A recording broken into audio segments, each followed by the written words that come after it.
కొన్ని జైళ్ళలో ఎట్లుంటుందట, ఒక ఖైదీ పోవడంతో ఒక రిజిస్టర్ ఇస్తారట. ఆ రిజిస్టర్లో అతనికి సంబంధించిన వివరాలన్నింటినీ అక్కడ రాయాల్సి ఉంటుందట. అందులో పర్టికులర్గా అతని కులానికి సంబంధించినటువంటి ఒక కాలం ఉంటుందట.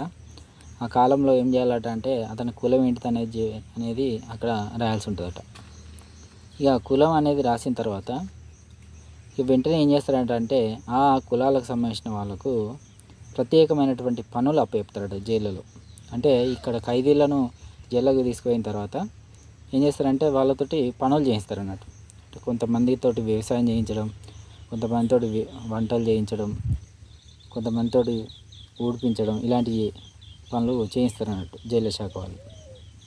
ఇక్కడ తక్కువ కులం వాళ్ళు ఎవరైతే ఉన్నారో ఆ తక్కువ కులం వాళ్ళు వాళ్ళ కులాన్ని అక్కడ వ్యక్తపరిచిన తర్వాత రిజిస్టర్ రాసిన తర్వాత ఇక తక్కువ కులాలకు కొన్ని అమానవీయమైనటువంటి పనులు అప్పచెప్తున్నారట జైలు శాఖ వాళ్ళు. ఏమేం పనులు?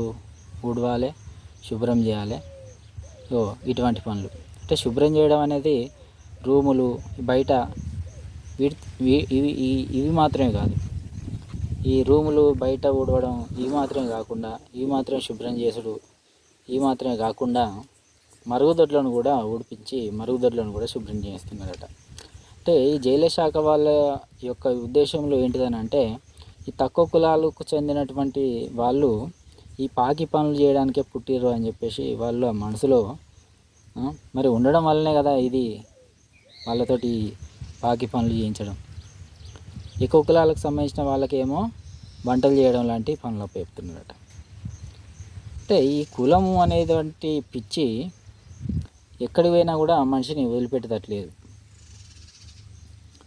ఈవెన్ ఒక జైలుకు పోయినా కూడా ఆ మనిషికి వివక్షత మాత్రం తప్పట్లేదు. మరి భారత రాజ్యాంగంలో ఆర్టికల్ 15 ఏం చెప్తుంది? ఒక వ్యక్తి కులం పరంగా కానీ, మతం పరంగా కానీ, ప్రాంతం పరంగా కానీ, వర్గం పరంగా కానీ, అతని యొక్క జెండర్ పరంగా కానీ ఎవరు కూడా ఎలాంటి వివక్షత ఉండద్దని చెప్తుంది. మరి జైలు శాఖ వారు ఈ నిబంధనలను చదువుకోలేదా? వాళ్ళకి చెందినటువంటి వాళ్ళకి సంబంధించినటువంటి నేర్చుకున్నటువంటి చట్టాల్లో ఈ నిబంధనలు లేవా? భారత రాజ్యాంగంలో ఆర్టికల్ 14 ఏం చెప్తుంది? చట్టం ముందు అందరూ సమానమే అని చెప్తుంది కదా. మరి సమానమైనప్పుడు సమానమైనటువంటి పనులు అప్పచెప్పాలి కదా. తక్కువ కుల వాళ్ళు మీకు పాకి పనులు చేయడానికి మాత్రమే పనికి వస్తారనిపిస్తుందా? వాళ్ళు బయట కూడా మరి పాకి పనులే చేసిర్రా? ఎక్కువ కులం వాళ్ళంటే అంత రెస్పెక్ట్ ఇస్తారా మీరు?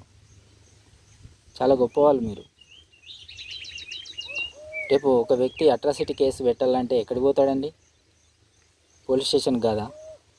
మరి పోలీసులే మీరు ఇలాంటి వివక్షత పాటించినప్పుడు ఆర్టికల్ 14 ఏం కావాలి? ఆర్టికల్ 15 ఏం కావాలి? ఆర్టికల్ 17 అంటరానితనం నిషేధం ఏం కావాలి? ఆర్టికల్ 23 ఏం కావాలి? ఆర్టికల్ 23 శ్రమశక్తిని దోపిడీ ఏరాదని చెప్తుంది కదా. ఇదేనా మీరు శ్రమ చేయించేటువంటి పద్ధతి? దీని మీద సుప్రీంకోర్టు తీవ్రంగా స్పందిస్తూ నాలాగనే ఇప్పుడు నేను స్పందించినట్టే అది కూడా స్పందించి ఈ జైలు నిబంధనలు ఏవైతే ఉన్నాయో ఈ కులాలకు సంబంధించినటువంటి పనుల కేటాయింపుకు సంబంధించిన నిబంధనలు వీటన్నిటిని సమూలంగా కొట్టివేస్తూ గురువారం ఉత్తర్వులు జారీ చేయడం జరిగింది. అయితే ఈ విషయం మీద ఎవరు కూడా కోర్టుకు వెళ్ళలేదు. వాస్తవానికి ఖైదీలు ఎవరు వెళ్ళలేదు. కానీ సుకన్య శాంత అయినటువంటి ఒక మంచి జర్నలిస్ట్ దీని మీద సుప్రీంకోర్టులో పిటిషన్ వేయడంతో సుప్రీంకోర్టు ఈ విషయాన్ని చాలా తీవ్రంగా తీసుకోవడం జరిగింది.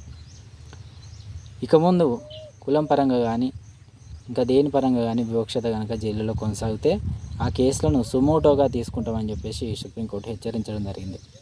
ఒక 3 నెలల్లో వీటిలో సమూలంగా మార్పులు తీసుకురావాలని, ఈ జైలు నిబంధనల్లో సవరణలు తీసుకురావాలని చెప్పేసి ఇటు కేంద్రానికి అటు జైలు శాఖకు అది ఆదేశాలు జారీ చేయడం జరిగింది.